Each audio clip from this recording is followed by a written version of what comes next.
आप राजनीति के ऊपर सब कुछ कह देते हो। हम सब बैठे हैं यहाँ, मुसलमान भी हैं, हिंदू भी हैं, सब एक हैं, हिंदुस्तानी हैं। आपको ये बात से छुटकारा मिलना चाहिए और सबक ले लेना चाहिए कि आप पिछली सरकार पर छींटे मार रहे थे, उसके ऊपर बहुत कुछ आप सत्ता में आए। 1 साल की राजनीति आपने किस बेस पे चलाई है, कैसे चलाई है? ऐसे चला है राजनीति? ऐसे नहीं चलती, नहीं धर्मों पर नहीं चलती, जातियों पर नहीं चलती। सीखो, तुम्हें देख कर रोना आता ये उपदेश भाईचारे की बात एक कश्मीर घाटी में जाकर करते अच्छा होता। मुझे लगता है कि हर हिंदू भाईचारे के उद्देश्य को अच्छी तरह समझता है और मुझे लगता है कि इनके उपदेश की आवश्यकता यानी कश्मीर में जाकर के उनके उपदेश करना चाहिए। इस प्रकार की तहरीर इनको कश्मीर में जाकर करनी चाहिए। हाँ, ये सारे जुल्म झाल से दूर हूँ मैं, इसलिए तो मशहूर हूँ मैं। खाना सही समय पे नहीं खा पाता, मजबूर हूँ मैं। इतिहास गवाह है, कांग्रेस ने भी जो बात यहाँ पर जान दे देंगे इसके लिए, मगर ये देश रहना चाहिए। आदित्यनाथ जी, मेरा नाम इस्लामुद्दीन है। पहले आप ये बताइए कि एक शायर ने लिखा है कि मिटा दे अपनी हस्ती को अगर मर्तबा चाहे, मिटा दे अपनी हस्ती को अगर मर्तबा चाहे, कि दाना खाक में मिलकर गुलो गुलजार होता है और जब निकल जाती है बू तो गुल बेकार होता है। आप फ़कीरी लाइन हैं, तो आप दुनिया में क्यों पड़े हुए हैं? आप पहाड़ों में जाके तपस्या क्यों नहीं कर रहे? फ़कीर को चाहिए क्या? कौमी पक्ष चाहिए? फ़कीर को चाहिए कि बुलंदी पर पहुंचना और अपने खुदा से मिलना, उससे ताल्लुकात जोड़ना है। तुम जो ये द्वेष फैला रहे हो, ये जो राजनीति गंदी कर रहे हो, इस देश का बेड़ा गर्क करने पर तुलोगे नहीं। अभी मेरे 2-3 सवाल होंगे, एक जवाब ले लीजिए, जवाब ले लीजिए। मुझे लगता है इनको भारत के सन्यास का मतलब ही नहीं पता है अभी तक। बुद्ध ज्ञान प्राप्त होने के बाद अपने जीवन के 46 वर्ष लोक कल्याण के लिए समर्पित करते हैं।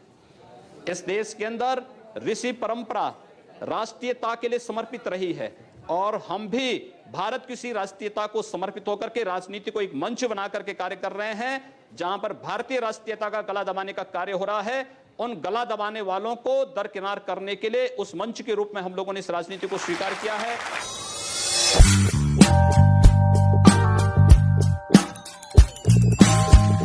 मेरा नाम डॉक्टर अहमद खान है।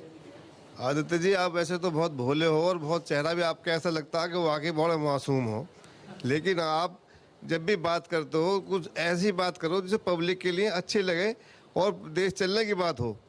आप करते हो कश्मीर की बात करते हो, आप करते हो पाकिस्तान से हम मुसलमानों की बात करते हो कि बाहर भेजो। नहीं, आपका अगर ये एजेंडा में है कि मुसलमान इस देश से चले जाएं तो बताओ कहाँ जाए, भेजो उन्हें, कहाँ भेजना है। अगर आपका यही है भाई, आप तो योगी हो, आप तो कम से कम उनको आशीर्वाद दो। सारे देश के लिए सब फूल हैं आपके बराबर, आप चलिए। मैंने ये तो नहीं कहा कि मुसलमानों को पाकिस्तान भेज दीजिए। मैंने ये कहा भारत के प्रत्येक नागरिक को सुरक्षा प्रदान करना सरकार की जिम्मेदारी है और भारत की मोदी सरकार इस कार्य का निर्वहन कर रही है। लेकिन आपसे मैं पूछना चाहता हूं, कश्मीर में हिंदुओं के साथ जो कुछ हुआ, क्या कभी आप लोगों ने निंदा किया? क्या अपने जुमे की नमाज में इन बातों को आप लोगों ने कभी खंडन किया कि कश्मीर के हिंदुओं पर जो अत्याचार हुआ है उसकी निंदा करते हैं? मेरी आपत्ति है, आपने भी कहा, मेरी आपत्ति है। अभी आपने कहा आप लोगों ने इससे क्या तात्पर्य है?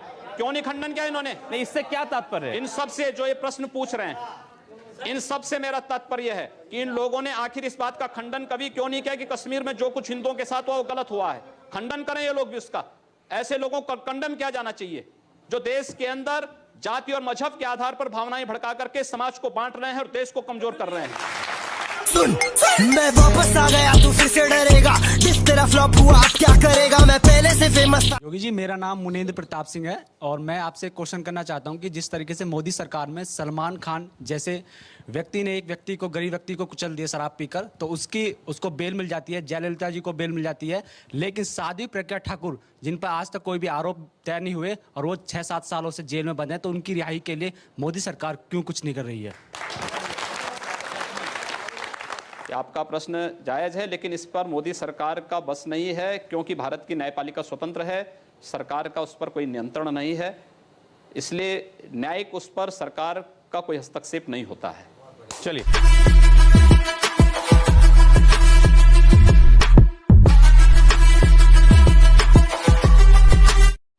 लेकिन वही दुनिया का सबसे ताकतवर मुल्क का नेता बराक ओबामा वो भारत आते हैं, प्रधानमंत्री मोदी के साथ उनकी दोस्ती के चर्चे होते हैं और वो जाते जाते क्या कहते हैं कि भारत में धार्मिक सहिष्णुता घटी है। भारत में अगर आज महात्मा गांधी जिंदा होते तो उन्हें बहुत दुख पहुंचता। क्यों ऐसे हम माहौल पैदा कर रहे हैं कि हमारे प्रधानमंत्री को भी शर्मिंदा होना पड़े? सबसे पहले मैं ओबामा से पूछना चाहता हूं कि वहां 2 मंदिरों पर हमले हुए, ओबामा ने माफी मांगी? दूसरा प्रश्न ये कि सबसे अधिक नस्ली भेदभाव तो अमेरिका के अंदर होते हैं और उस नस्ली भेदभाव की उपज ही है ओबामा। दूसरा ये कि भारत के अंदर हिंदू अगर नस्ली भेदभाव में विश्वास करता या मजहबी या मजहब के आधार पर या धर्म के आधार पर बांटने में विश्वास करता तो 1947 में ही आर पार हो गया होता।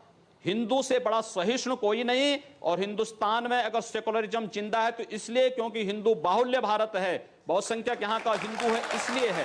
हमें इसको भी स्वीकार करना चाहिए। इस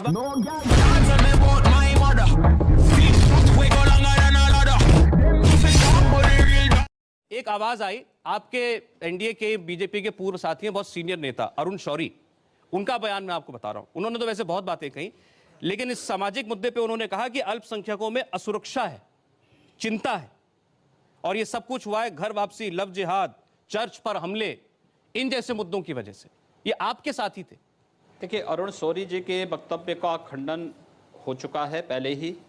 दूसरा, जो बातें आप कर रहे हैं चर्च पर हमले के लिए, आपको याद होगा जब अटल जी की सरकार थी इस देश में 1998-99 में बनी थी, उस समय बेंगलोर में कुछ चर्चों पर हमले हुए थे और दीनदयाल अंजुमन नामक एक संगठन उसके लिए जिम्मेदार पाया गया था।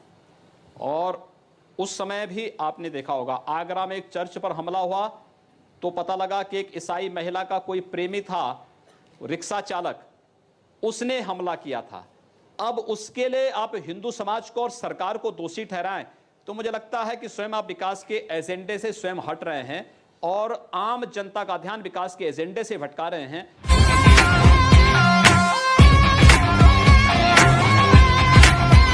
चलिए ठीक, अब आ रहा, अब सवालों पे आ रहा हूं, एक एक करके। मेरा नाम राजेश चौधरी है। नमस्कार जी। और ये सामाजिक सांप्रदायिकता फैलाने का कि योगी जी को जेल जाना चाहिए, मोदी जी को जेल जाना चाहिए, हमारे बीच से एक दर्शक ने कहा था, तो मैं कहना चाहता हूं जो सांप्रदायिकता को सबसे ज्यादा बढ़ावा देते हैं उनका नाम है ओवैसी। तो ओवैसी को भी तो जेल में डालना चाहिए, ओवैसी को भी तो जेल में डालना चाहिए। आपको जो है इन्होंने जो बात कही है, मुझे लगता है कि इस प्रकार के जिहादी उन्मादियों का नाम ही लेना अपने आप में पाप है, इसलिए इन पापों का नाम मत लीजिए, जाने दीजिए, उसको छोड़ दीजिए। गजब बेइज्जती है। मेरा नाम शाहिद चंगेजी है। जी महाराज, मैं आपसे एक प्रश्न पूछना चाहता हूँ, क्या राम जी ने ऐसा करा है जैसा आप कर रहे हैं?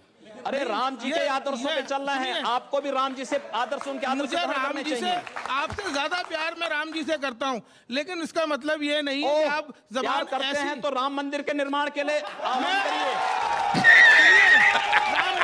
राम मंदिर की अगर आप बात कर रहे हैं तो राम मंदिर के लिए राजा मान सिंह उन्होंने अकबर के किले में तो बनवा लिया मंदिर, ये क्यों नहीं बनवा लिया?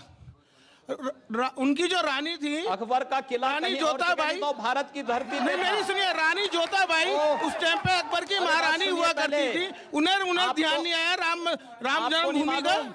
आपको ध्यान आ रहा है, उनको ध्यान नहीं आया कि राम मंदिर मुझे भी याद आ रहा है जी। आपको ये भी याद रखना चाहिए कि इस देश में चंद्रगुप्त को भी किसी सेल्यूकस ने अपनी कन्या दी थी और राणा कुंभा को भी किसी मुस्लिम फकीर ने अपनी कन्या दी थी। बिल्कुल दी होगी, तो याद रखना, हिंदू इन सब चीजों को नहीं करता है। अजी मैं ये कह रहा हूँ, करते नहीं, मैं कह रहा हूँ महारानी ने क्यों नहीं राम जन्मभूमि के लिए राजा से कहा अपना मंदिर अयोध्या में बनेगा? भाई किले के अंदर उन्होंने मंदिर बनवा लिया। एक प्रश्न है, ना फिर अजीत जी एक बात और सुनिए, मुसलमानों ने यहाँ 700 साल हुकूमत की है, अगर धर्म परिवर्तन का ये जो आप कह रहे हैं तो ये सारे यहाँ मुसलमानों के, कोई हिंदू नहीं होता, मुसलमानों ने हमेशा ही म्यूजिक लग गए